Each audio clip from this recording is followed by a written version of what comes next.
إن الحمد لله نحمده ونستعينه ونستغفره ونعوذ بالله من شرور أنفسنا ومن سيئات أعمالنا من يهده الله فلا مضل له ومن يضلل فلا هادي له أشهد أن لا إله إلا الله وحده لا شريك له وأشهد أن محمدا عبده ورسوله أما بعد أعوذ بالله من الشيطان الرجيم إن المتقين في جنات ونهر في مقعد صدق عند مليك مقتدر.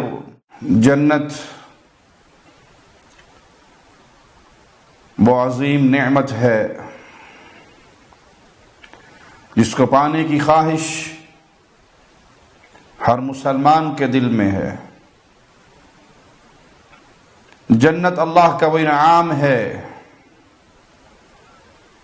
جس کو پانے کے لیے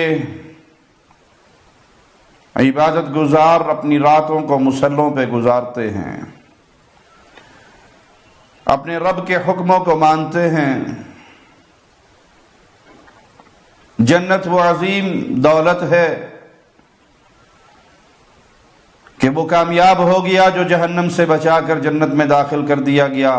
جس نے اس دولت کو پا لیا وہ سب سے بڑا دولت مند ہے.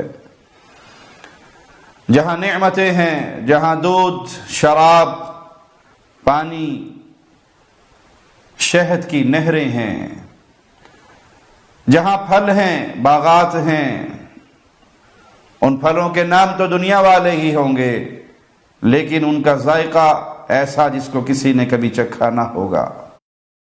جہاں کبھی موت نہیں آئے گی، جہاں کبھی بڑھاپا نہیں آئے گا، سدا جوانی ہوگی، سدا نعمتیں ہوں گی،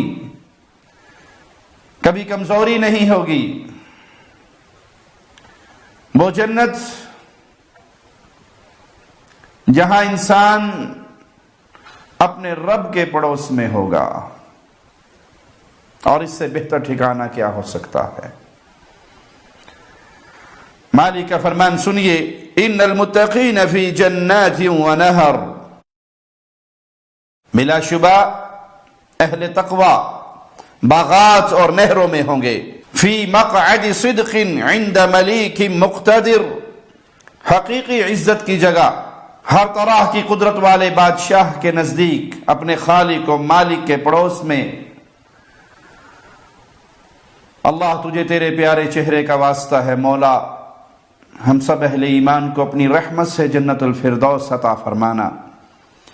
نبی کریم صلی اللہ علیہ وسلم نے فرمایا کہ اللہ مالک فرماتا ہے کہ میں نے اپنے نیک بندوں کے لیے، صالحین کے لیے، اللہم اجعلنا منہم ومعہم وفیہم، صالحین کے لیے جنت تیار کر رکھی ہے جس میں ایسی نعمتیں ہیں جو نہ کسی آنکھ نے دیکھی، نہ کسی کان نے سنی، نہ کسی دل پہ اس کا تصور ہی گزرا.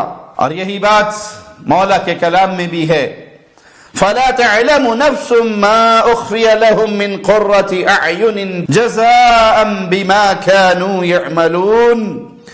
کوئی شخص نہیں جانتا کہ ان کے اعمال کے بدلے میں ان کی آنکھوں کی ٹھنڈک کی کون کون سی چیزیں پوشیدہ رکھی گئی ہیں. یہ جزا ہے کس چیز کی؟ جو وہ دنیا میں عمل کر کے گئے. یہ جزا ہے مالک کی توحید کو تسلیم کرنے کی. یہ جزا ہے توحید کے عقیدے پہ ڈٹ جانے کی. یہ جزا ہے صرف ایک اللہ کی عبادت کرنے کی. یہ جزا ہے صرف سجدے خالق و مالک کو کرنے والوں کے لیے. یہ جزا ہے ان کے لیے جنہوں نے رکوع صرف خالق و مالک کو کیا. یہ جزا ہے ان کے لیے جنہوں نے قربانیاں صرف ایک اللہ کے نام پہ ذبح کی. یہ جزا ہے ان کے لیے جنہیں تکلیف آئی یا خوشی آئی، غم آیا یا سکون ملا، ہر حال میں انہوں نے یا اللہ مدد کا نعرہ لگایا، ایک خالق و مالک کو پکارا، اپنے رب کی عبادت میں کسی کو شریک نہیں ٹھہرایا. ان کی جزا ہے کہ اللہ انہیں جنت میں وہ نعمتیں دے گا جس کا کسی دل پر کوئی تصور بھی نہیں گزرا ہوگا. تو اپنی زندگی کو ٹٹولیے کہ آپ کہاں کھڑے ہیں، کس کو پوج رہے ہیں، کس کو رب مان رہے ہیں، کس کو اپنا مشکل کشا و حاجت روا سمجھتے ہیں، کس کو اپنی بگڑی بنانے والا، مصیبتوں میں کام آنے والا، اولاد دینے والا، رزق دینے والا، شفا دینے والا سمجھتے ہیں، کس کی پوجا کرتے ہیں، کس کو عبادت کے قابل سمجھتے ہیں، کس کے نام کی قسمیں اٹھاتے ہیں، کس پر بھروسے کرتے ہیں، کس سے امیدیں لگاتے ہیں، وہ کون ہے جس کو آپ اپنا الہ مانتے ہیں؟ اگر تو آپ کا دل کہے کہ وہ الہ برحق صرف اللہ ہے تو اس توحید کے بدلے میں یہ جنت کی نعمتیں ہیں۔ پھر توحید کو سمجھنے کے بعد وعامل الصالحات کا مقام آتا ہے، نماز جماعت سے ادا کرتے ہیں، فرض نماز کے لیے اٹھتے ہیں، فجر کی نماز کے لیے مسجد کی طرف دوڑتے ہیں، گرمی کا موسم ہو یا سردی کا موسم ہو، ٹھٹھرتی ہوئی راتیں ہوں یا تپتی ہوئی دوپہر ہو، جس وقت اللہ کی طرف سے آوازہ بلند ہوتا ہے حی علی الصلاۃ، اپنے کاموں کو چھوڑتے ہیں، مسجدوں کو آباد کرتے ہیں، اندھیروں میں جاتے ہیں اور موسموں کی پرواہ کیے بغیر جاتے ہیں، اپنے رب کو راضی کرتے ہیں، تو یہ جزا ہے نیک بندوں کی کہ اللہ انہیں جنت عطا فرمائے گا۔ آج ٹٹولیے آپ کہاں کھڑے ہیں، آج ٹٹولیے میں کہاں کھڑا ہوں؟ اہل ایمان ہیں، عمل صالح پلے میں ہیں تو رب کی رحمت سے یقین ہے کہ میرا مولا اپنے فضل سے ہمیں جنت عطا فرمائے گا۔ وہ جنت اتنی بڑی دولت ہے اور جہنم اتنی بڑی سزا ہے، دونوں کو پیارے نبی صلی اللہ علیہ وسلم کی حدیث کی روشنی میں سمجھیے۔ صحیح مسلم 2807 نمبر روایت ہے، اللہ دنیا کے ایک خوشحال ترین شخص کو لائے گا جس نے زندگی میں کبھی کوئی غم، دکھ، پریشانی نہیں دیکھی ہوگی، اسے جہنم کا ایک غوطہ دے کر پوچھے گا دنیا کا کوئی سکون، کوئی اچھی گھڑی، کو پیارا لمحہ یاد ہے؟ جہنم کا ایک غوطہ دنیا کے ہر سکون کے لمحات کو بھلانے کے لیے کافی ہوگا۔ اور اسی طرح مالک ایک ایسے شخص کو لائے گا جس کی زندگی آزمائشوں میں، پریشانیوں میں، غموں میں، دکھوں میں گزری ہوگی، اس کو بھی جنت کا ایک غوطہ دے کر مالک سوال کرے گا میرے بندے کبھی تجھے دنیا میں کوئی غم آیا، کوئی پریشانی آئی، کوئی دکھ ملا؟ کہے گا اللہ ساری زندگی ایسے سکون سے گزار کر آیا ہوں، مجھے تو کبھی غم نہیں ملا۔ تو پیارے بھائی، جہنم کا ایک غوطہ دنیا کے ہر طرح کے سکون کو بھلا دے گا اور جنت کی ایک سیر دنیا کے ہر غم کو بھلا دے گی۔ تو کامیاب ہے وہ، دولت مند ہے وہ جو جنت میں داخل ہو گیا، نامراد ہے، ناکام ہے، کلاش ہے، فقیر ہے، محتاج ہے، جو جہنم کا ایندھن بن گیا۔ اس کے پلے کچھ نہیں، اس کا مستقبل خراب ہوا ہے، اس کی آخرت خراب ہوئی ہے، اس کی زندگی برباد ہوئی ہے۔ اسی لیے صحابہ کے دل میں جنت کا بہت شوق تھا۔ یہ جو صوفیاء کا ایک تصور ہے کہ مجھے جنت نہیں چاہیے، ہم تو صرف اللہ کے لیے کام کرتے ہیں، جنت نہیں چاہیے، جنت کی سوچ رکھیں گے تو پھر تو ہم لالچی ہو گئے، ہمیں جنت کی کوئی لالچ نہیں۔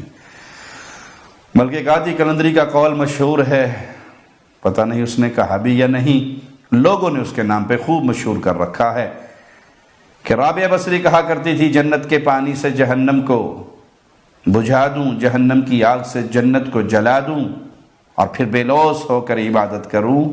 یہ سوچ اصحاب مصطفیٰ کی سوچ نہیں ہے، یہ تمہاری گمراہ فکر ہے، صوفیاء کی گمراہ سوچ ہے، شریعت محمدیہ سے اس کا کوئی تعلق نہیں۔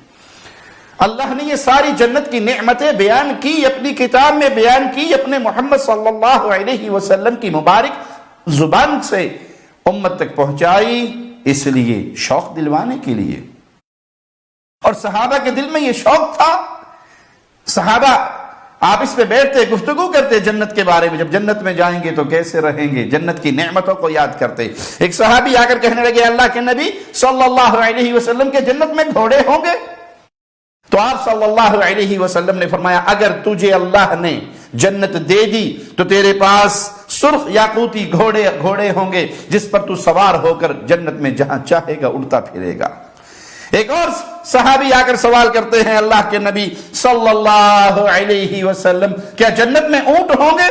تو آپ صلی اللہ علیہ وسلم نے فرمایا اگر تجھے اللہ نے جنت دے دی تو پھر جنت میں جو تو چاہے گا وہ تجھے ملے گا، جو تیری آنکھ کی ٹھنڈک ہوگی، جو تیرا دل چاہے گا، جو تیری تمنا ہوگی وہ مالک پوری فرمائے گا۔ ایک موقع پر ایک دیہاتی مسلمان پیارے نبی صلی اللہ علیہ وسلم کے پاس آئے اور سوال کرنے لگے، مجھے گھوڑے بہت پسند ہیں، اے اللہ کے نبی صلی اللہ علیہ وسلم کیا جنت میں بھی گھوڑے ہوں گے؟ تو آپ صلی اللہ علیہ وسلم نے فرمایا اگر تمہیں جنت میں داخل کر دیا گیا تو وہاں سرخ یاقوتی گھوڑے ہوں گے جس پہ تم سوار ہو کر جہاں چاہو گے وہ تمہیں لیے اڑتا رہے گا۔ اللہ تجھے تیرے پیارے ناموں کا واسطہ ہے مولا، اپنی رحمت سے ہمیں جنت عطا فرمانا، اپنے فضل سے ہمیں جنت عطا فرمانا، تجھے تیرے پیارے چہرے کا واسطہ ہے مولا جنت الفردوس عطا فرمانا۔ لیکن پیارے بھائی، قرآن حکیم کی آیت آپ نے سنی، جنتیوں کو وہ نعمتیں ملیں گی بما کانوا یعملون، کس کے بدلے؟ جو عمل وہ کرتے رہے دنیا میں۔ تو عمل کو بنیاد بنائیے، اس کو پکڑیے، اور سب سے پہلے اپنے دامن کو شرک کی غلاظتوں سے بچا کر توحید کو سمجھیے، توحید کو تسلیم کیجئے، عقیدہ توحید کو اپنے دلوں میں راسخ کیجئے، شرک کے ہر طرح کے ایک ایک ذرے سے اپنے دامن کو چھڑا لیجئے، نہ شرک اکبر نہ شرک اصغر، یہ غلاظتیں جسم کے ساتھ نہ لگی ہوں، ایمان و عقیدے کے ساتھ یہ نہ لگی ہوئی ہوں، توحید درست ہوئی اور عمل صالح ساتھ ہوئے تو رب کی رحمت سے جنت کے مہمان بنو گے۔ اقول قولی ھذا واستغفر اللہ لی ولکم ولسائر المسلمین۔ ہر لمحہ قرآن اور سنت کا ترجمان، فضیلت الشیخ توصیف الرحمان۔